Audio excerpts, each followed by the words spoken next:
Happy morning, dear students. Welcome to Science Online class. Children, today you are going to write your science monthly test. So you can watch this video to revise for your monthly test. And in this video, we are going to revise Physics Chapter 2 Matter, Chemistry Chapter 2, the role of chemistry in our lives, and Biology Chapter 2, the cell. We have revised all your book exercises in your previous live class. So children, in this video we are going to revise few important long answer questions. Students, you can take your classwork notebooks in your hand to revise the long answers. So first let's start with Chemistry Chapter 2, the role of chemistry in our lives. Question number 1. Write a note on food preservatives. So children, you have to write about food preservatives. And the answer is food preservatives improves the keeping property of a food. It keeps the food unspoiled for a longer period. And there are two classes of food preservatives. They are antimicrobes and antioxidants. The antimicrobes check the growth of microorganisms in the food. And some common examples are sodium benzoate, sulfites, sulfur dioxide and sulfur sorbate. Whereas the antioxidants check the oxidation of the food, that is the reaction of food with oxygen which is present in air.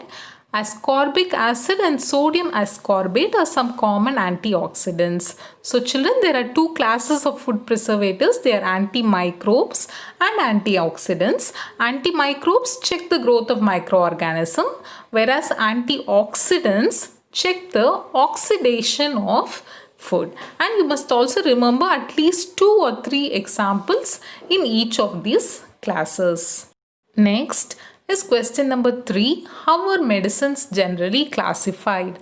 Give examples of each type. So children, you can draw a tabular column as it is shown here, and you can write the various types of medicines, their uses with the examples. So first let's see about antipyretics. So antipyretics are drugs which bring down the fever, and the common examples are, you very well know, we use paracetamol when we have fever. So paracetamol and aspirin is the common example of antipyretic. So second is analgesics. Okay, analgesics are medicines which relieve pain. Relieve means which bring down the pain, and the common examples are again aspirin and paracetamol. So both these drugs we use for dual purpose. Dual means two purpose. Okay, so we use it for fever as well as for pain. And third is anti-malarial, and these are the drugs which cures malaria.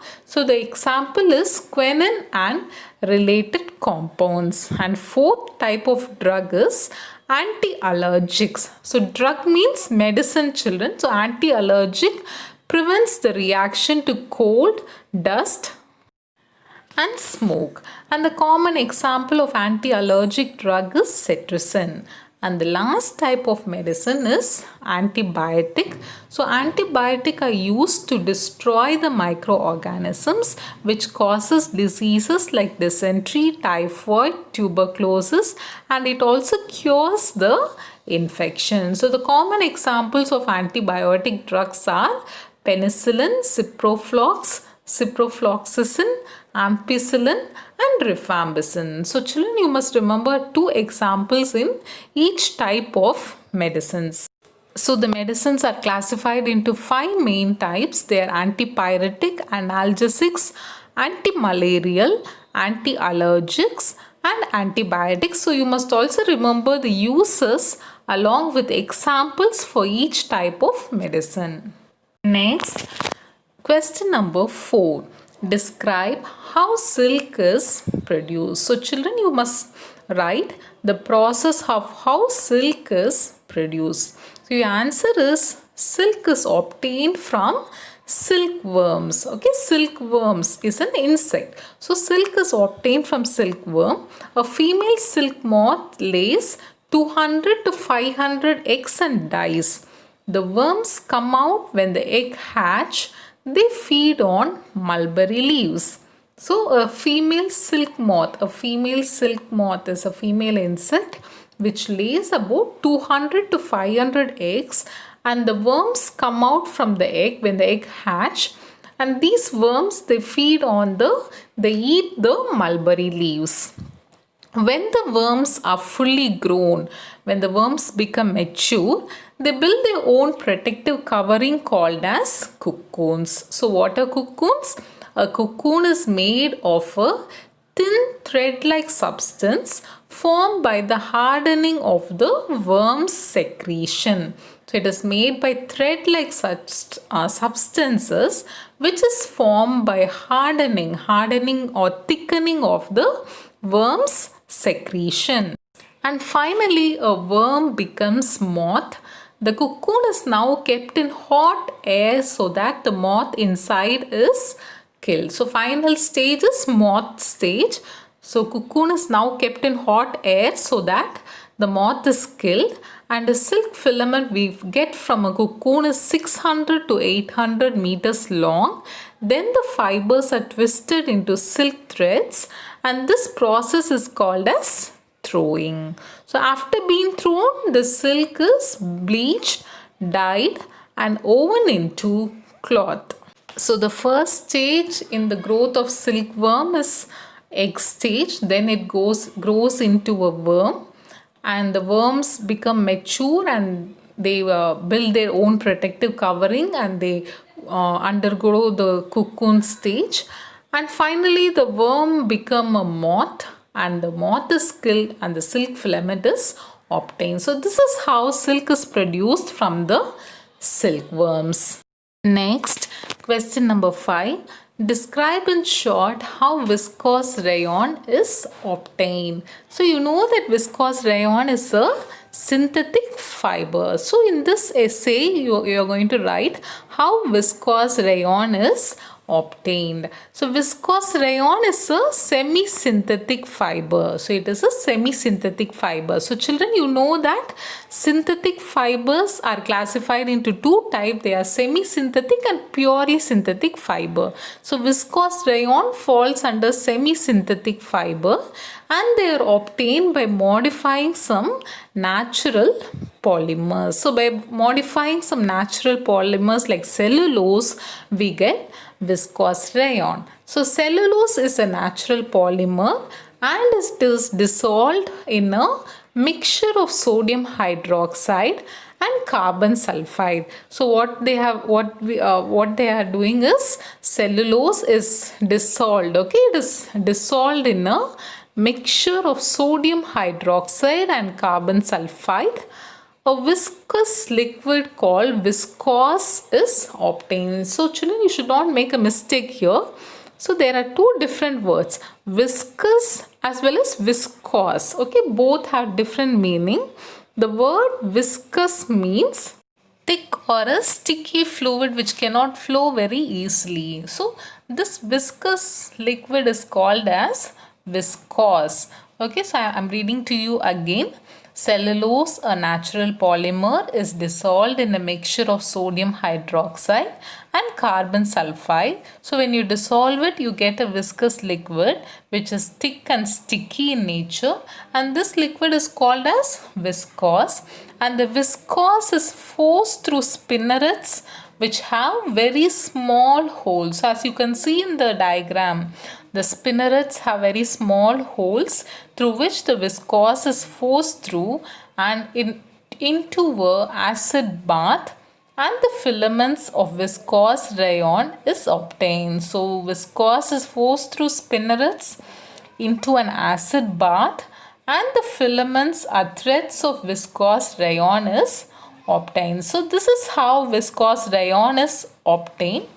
Viscose rayon is a semi-synthetic fiber. Next, we are going to revise physics long answer questions. So we'll start with the first question, compare solid and a liquid. So you have four main characteristics that distinguish a solid and a liquid, that differentiate a solid and a liquid. So what are they? Let's see now. Solid. In a solid, the molecules are closely packed. So the molecules are tightly or closely packed in a solid. In liquid, the molecules are less closely packed than in a solid. So when we compare with a solid, in liquid, the molecules are less closely packed. And second, the solids are rigid, but the intermolecular force is very strong. So the solids are rigid in nature because they have very strong intermolecular force of attraction, whereas the liquids can flow and can be poured because the intermolecular force is less than in a solid. Third, solids are incompressible because of little or no space between the atoms. So solids, we cannot compress the solid because there is no space between the atoms.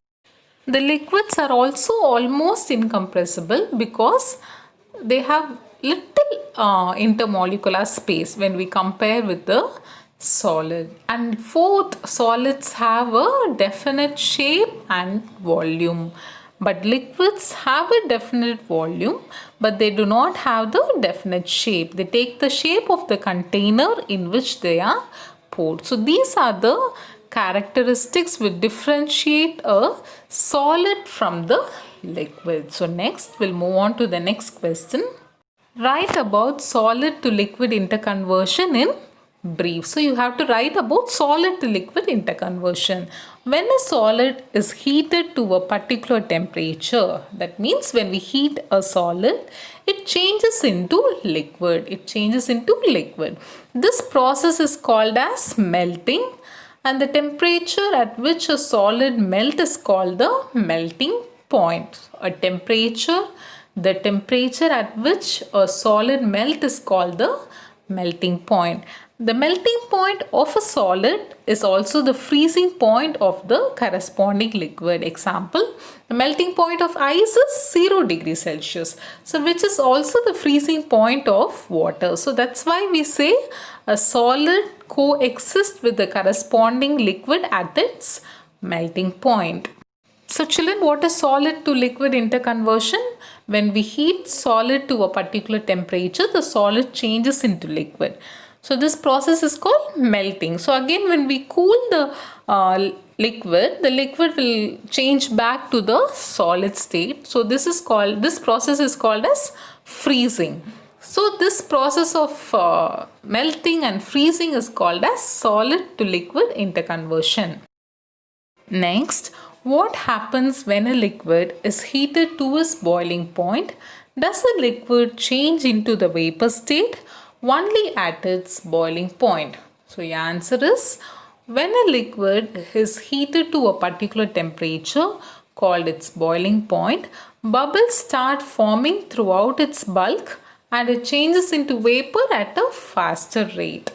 So what happens when liquid is heated to the boiling point? Bubbles will start forming throughout the bulk of the liquid and the liquid will slowly change into vapor, but when it reaches the boiling point, it changes into vapor at a faster rate. So your second part of the question, does a liquid change into the vapor state only at its boiling point? So they're asking whether the liquid will change into vapor only at the boiling point. So your answer is no. A liquid can change into vapor state at a lower temperature also, which is below the boiling point. Example, when we dry the wet clothes dry even without heating. We are not literally heating the dry cloths, but still it gets dried. So the water in them evaporates and they slowly change into vapor. But however, this process may be slower. So we can conclude that even though a liquid changes into the vapor state much below its boiling point, but still the process will be very slower. But at the boiling point, the rate of evaporation will be at a faster rate. Children, in this video we have revised few long answer questions from physics and chemistry. So now you can revise all your book exercises, short answers, then the long answer questions, and also don't forget to practice the diagram of plant cell and the animal cell. So thank you children. Have a nice day, and everyone must do well in your science exam. Thank you.